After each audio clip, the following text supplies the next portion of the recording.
Halo Bapak Ibu, saudara-saudari sekalian, lovers and haters. Salam cerdas Indonesiaku. Jumpa lagi kita pada kesempatan kali ini. Bagi Anda yang belum subscribe channel saya, silakan subscribe channel saya.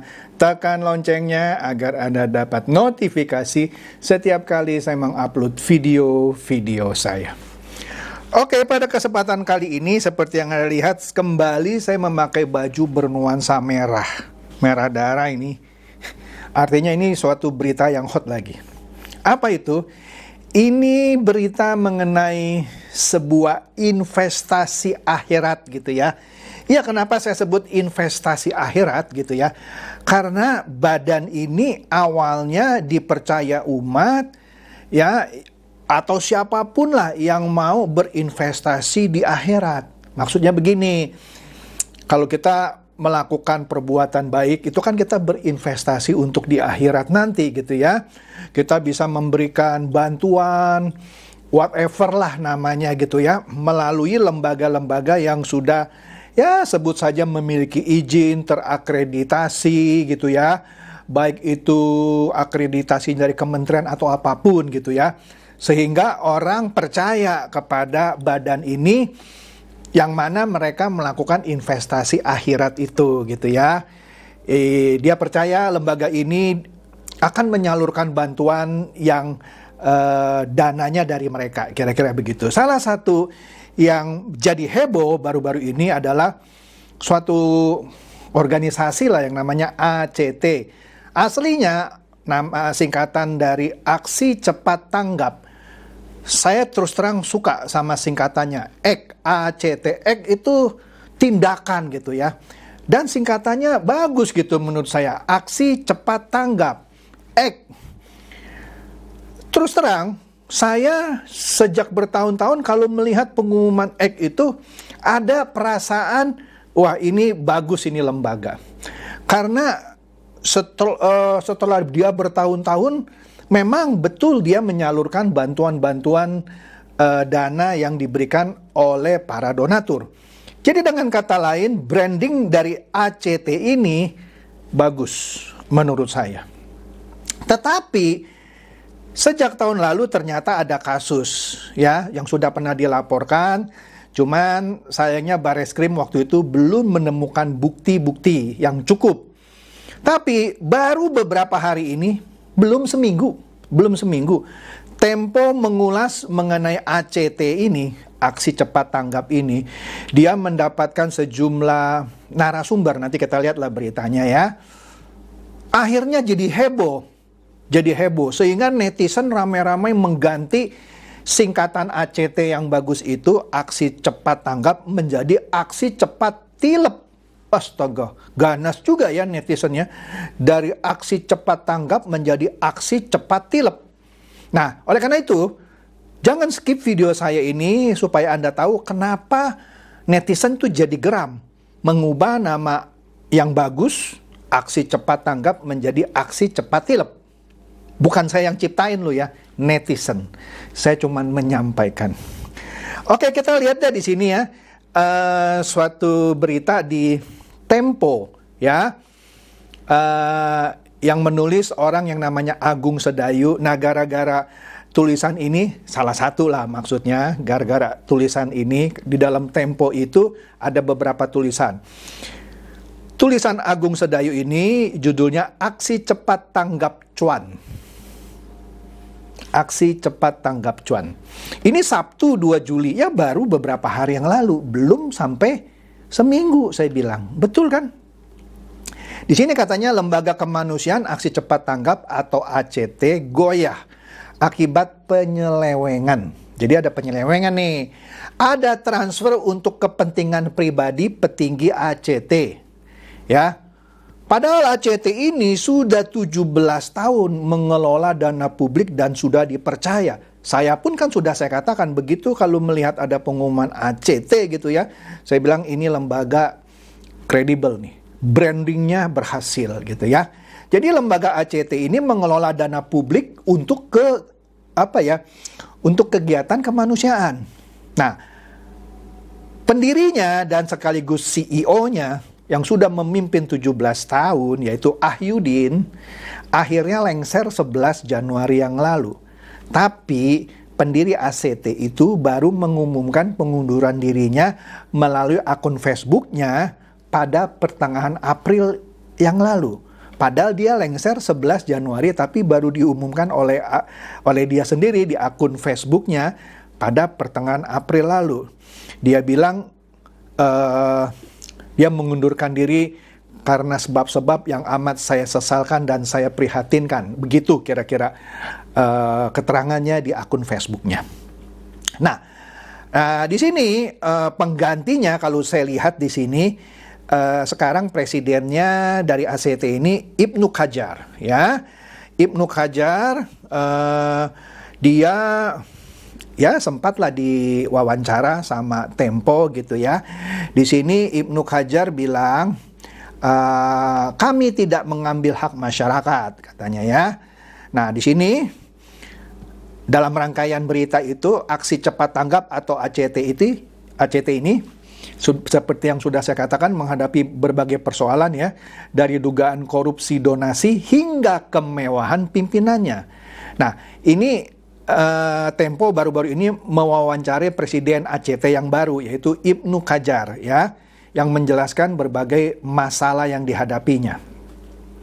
Nah, Ibnu Qajar ini sejak Januari 22 itu menggantikan presiden yang lama, Ahyudin, yang lengser 11 Januari ya. Dia menghadapi berbagai persoalan di dalam lembaga filantropi tersebut gitu ya. Antara lain dugaan korupsi donasi dan berbagai kemewahan yang diterima oleh pimpinan ACT. Sejumlah program kerja lembaga yang mengelola uang rata-rata lebih dari 500 miliar pada 2018 sampai 2020 itu pun disinyalir terbelengkalai. Ibnu mengklaim berupaya memperbaiki berbagai persoalan di ACT. Jadi dia ini kan presiden yang baru ya, dia berupaya memperbaiki katanya. Ya, nah kemudian Tempo juga mengulas mengenai prahara ACT pada tanggal 5 Juli. Ya, nah di sini kan selama ini yang seperti yang saya bilang ACT itu brandingnya bagus, maka di sini katanya ada seloro di Yayasan Aksi Cepat Tanggap. Di mana ada bencana, di situ ada ACT.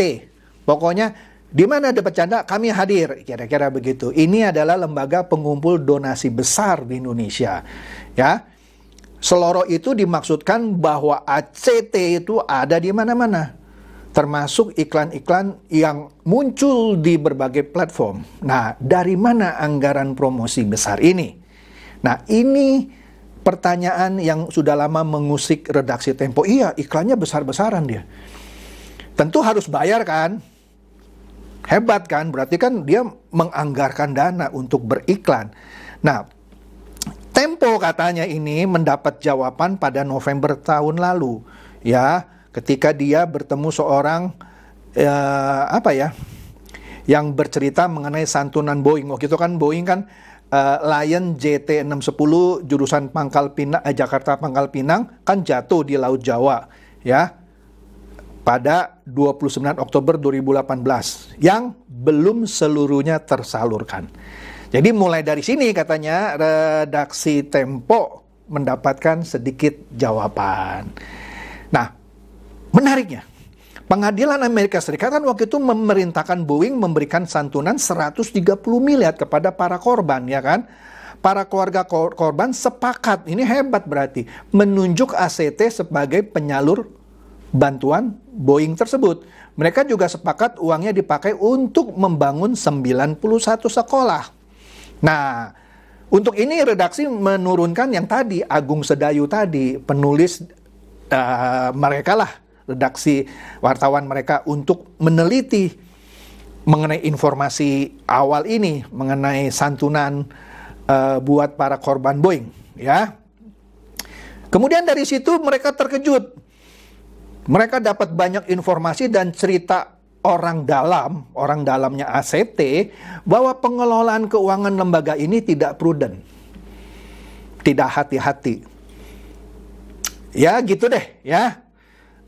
tidak bijak, segala macam deh ya artinya ya. Ongkos operasional terlalu besar dengan pos gaji dan fasilitas untuk para petinggi ACT yang fantastis. Nanti kita lihat ya, gajinya tinggi-tinggi. Wih.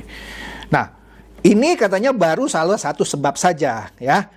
Bahkan katanya ada informasi uang donasi dipakai untuk fasilitas-fasilitas pribadi dan keluarga petinggi ACT ya. Pada Januari tahun 2022 ini, informasi ini semakin banyak diterima oleh redaksi Tempo. Dan para narasumber memastikan ACT sedang krisis. Sementara banyak donasi publik yang belum tersalurkan. Nah, akhirnya pendiri ACT Ayudin mundur dari ACT setelah 17 tahun dia memimpin. Setelah 17 tahun dia mendirikan dan memimpin, akhirnya dia mundur. Tapi katanya ada yang bilang, Ayudin sebenarnya dipaksa mundur karena dianggap membuat lembaga ACT ini hampir karam.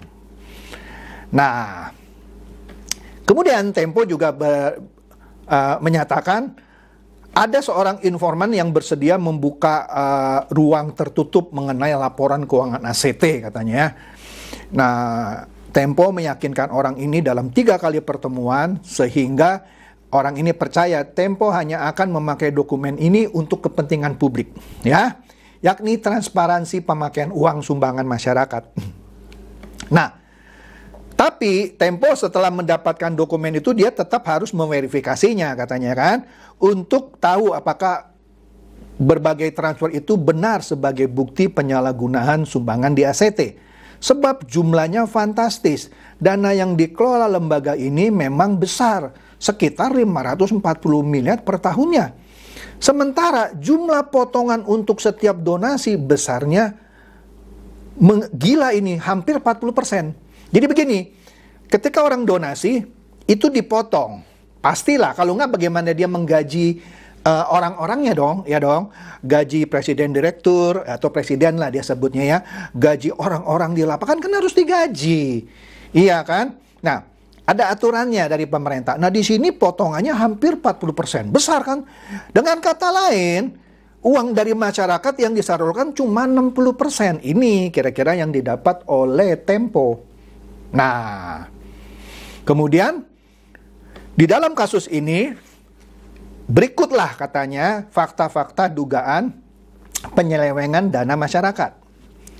Nah, di sini kalau Tempo katakan bahwa ACT ini setiap tahun mengumpulkan dana masyarakat sekitar 500 miliar, dia mengalahkan dompet duafa dan rumah sakat yang mengumpulkan dana 370 miliar dan 224 miliar. Jadi kalau dari data ini saya bisa simpulkan ACT yang terbesar, yang setahunnya mengumpulkan 500 miliar, dompet duafa kedua lah ya 375 miliar, rumah sakat 224 miliar. Ya kan? Nah, dari ratusan miliar yang dikumpulkan itu dipakai untuk berbagai program katanya. Mulai dari membantu korban bencana alam hingga pembangunan sekolah ataupun tempat ibadah. Akan tetapi pengelolaan dana ratusan miliar tersebut diduga bermasalah. Nah, mantan presiden ACT yang mendirikan dan memimpin selama 17 tahun yaitu Ayudin disebut terseret dalam masalah penyelewengan dana tersebut. Nah, dugaan penyelewengan dana oleh pendiri dan sekaligus pimpinan lembaga filantropi ACT atau Aksi Cepat Tanggap ini, yaitu Ayudin, yang mengundurkan diri Januari lalu, muncul di berita investigasi ya. Tempo kan memang majalah investigasi ya. Anda baca deh, nanti kalau saya ini semua nanti Anda nggak beli lagi Temponya. Di edisi Sabtu 2 Juli 2022 yang bertajuk Kantong Bocor Dana Umat. Ya. Nah, menurut laporan yang berjudul Aksi Cepat Tanggap Cuan yang pertama yang saya tayangkan tadi, katanya Ayudin diduga menggunakan dana lembaganya untuk kepentingan pribadi. Mulai dari membeli rumah dan perabotannya hingga transfer bernilai belasan miliar rupiah. Nah, katanya, kata Tempo, inilah beberapa miliar yang diduga diselewengkan di ACT. Ya. Nah, saya cepat saja ya. 1. Sejumlah pendiri komunitas surau di Sydney, Australia menyatakan dari dana berapa ini? 3,018 miliar yang terkumpul, ya. Mereka hanya mendapatkan 2,311 miliar. Ya, artinya ada potongan sekitar 23% dari total donasi. Padahal ntar kita akan lihat maksimum hanya boleh 10% potongannya. Kalaupun itu harus dipotong untuk gaji dan biaya operasional. Nah, penerima bantuan ini dari komunitas surau di Sydney, Australia yang harusnya menerima dana 3,018 dari dana yang terkumpul untuk mereka yang 3,018 miliar, mereka cuma terima 2,311. Hebat ya, ACT bisa mengirimkan bantuan ke komunitas surau di Australia. Pemotongan donasi ini terlalu besar ya, kata pendiri surau tersebut, salah satu orangnya yaitu Melanie Buitensorgi. Melanie Buitensorgi. Nggak tahu nih orang apa nih. Kemudian pemborosan yang kedua katanya, Ahyudin memberikan dirinya gaji jumbo yang mencapai 250 juta. Wih, hebat ya 250 juta. Dan dia dapat fasilitas mewah mulai dari Toyota Alphard, Mitsubishi Pajero Sport, hingga Honda CR-V. 3 mobil nih ya. Katanya Ahyudin juga disebut menggunakan dana masyarakat tersebut untuk membeli rumah dan perabotan dengan nilai yang fantastis. Ya, tapi ini biarlah ini menjadi tugas kepolisian nanti ya.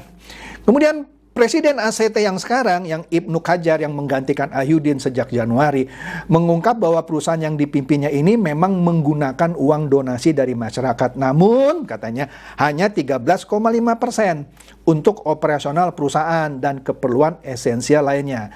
Bahkan Ibnu juga menyebutkan bahwa ACT merupakan sebuah wadah yang menambung uang donasi, bukan sebagai lembaga zakat murni. Padahal 13,5% itu juga melebihi batas maksimum 10%. Nanti kita lihat lagi ya. Kemudian keempat katanya, peneliti filantropi yaitu Hamid Abidin menilai pemotongan itu terlalu besar. Ia mengacu pada peraturan pemerintah nomor 10 tahun 1980 tentang pelaksanaan pengumpulan sumbangan yang menyebutkan bahwa potongan maksimal hanya boleh 10%.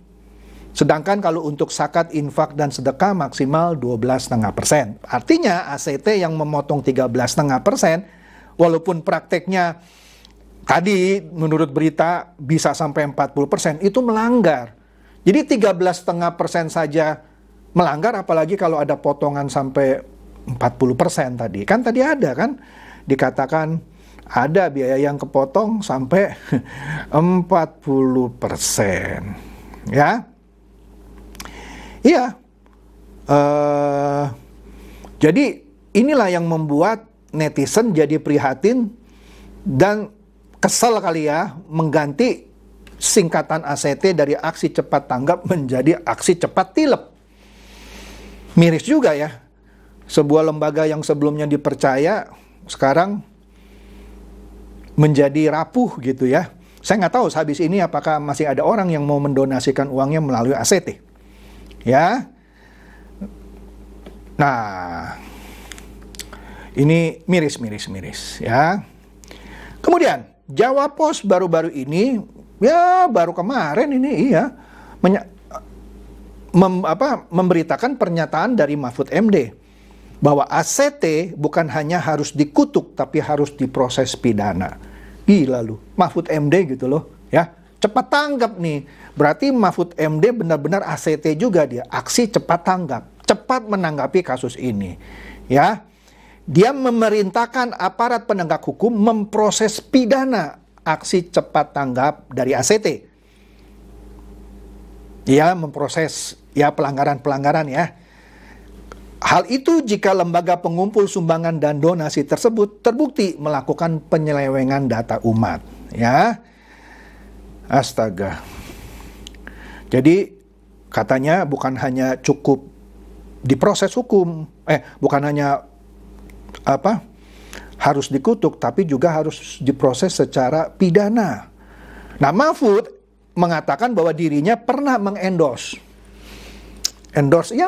lah aksi cepat tanggap ini ACT ya, yang dilakukannya pada tahun 2016 sampai 2017. Artinya Mahfud MD pernah lah mempromosikan lah, mengendorse ACT. Jadi dia sempat jadi kecewa ya.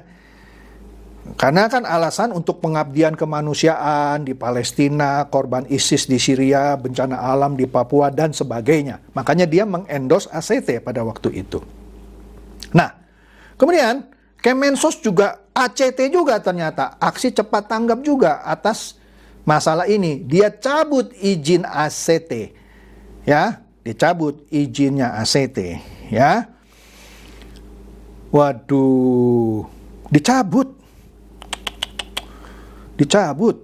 Nah, katanya Menteri Sosial ad interim yaitu Muhadjir Effendi mengungkapkan bahwa pencabutan itu dinyatakan dalam keputusan Menteri Sosial Republik Indonesia nomor 133 garis miring HUK garis miring 2022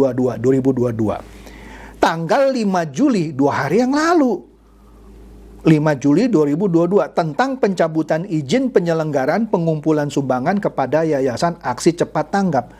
Wih, jadi sekarang Yayasan Aksi Cepat Tanggap izinnya dicabut. Waduh, jadi orang kalau mau sumbang nggak bisa lagi ke ACT. Ya kan? Karena katanya alasannya ada indikasi pelanggaran terhadap peraturan Menteri Sosial. Ya. Nah, berdasarkan ketentuan pasal 6 katanya ayat 1 Peraturan Pemerintah Nomor 29 Tahun 1980 tentang pelaksanaan pengumpulan sumbangan menyebutkan pembiayaan usaha pengumpulan sumbangan sebanyak-banyaknya hanya 10%. Tadi kan dibilang 13,5. Itu pun kebesaran hanya maksimal 10% dari hasil pengumpulan sumbangan yang bersangkutan. Boleh dipotong 10% karena untuk gaji, biaya operasional. Kalau enggak mereka siapa yang gaji, ya kan? Boleh 10%. Nah, dari keterangan tadi kan 13,5. 13,5 saja kebesaran. Apalagi yang di awal-awal katanya ada potongan sampai 40%. Ya kan? Nah, di sini dikatakan tadi bahwa Presiden ACT yang sekarang, Ibnu Kajar, bahwa penggunaan potongan itu sekarang kira-kira 13,5, 13,7 lah ya. Nah, terus Menteri Sosial ad interim ini Muhadjir bahwa angka 13,7% itu tidak sesuai dengan ketentuan batas maksimal 10%. Ya. Astaga. Kemudian menariknya lagi di Detik News, katanya Densus 88 selidiki temuan PPATK soal indikasi penyimpangan dana ACT. Ternyata PPATK menemukan indikasi penyimpangan dana ACT. Dan Densus 88 menyelidiki temuan PPATK. Lah kenapa Densus 88 harus menyelidiki temuan PPATK? Menarik kan?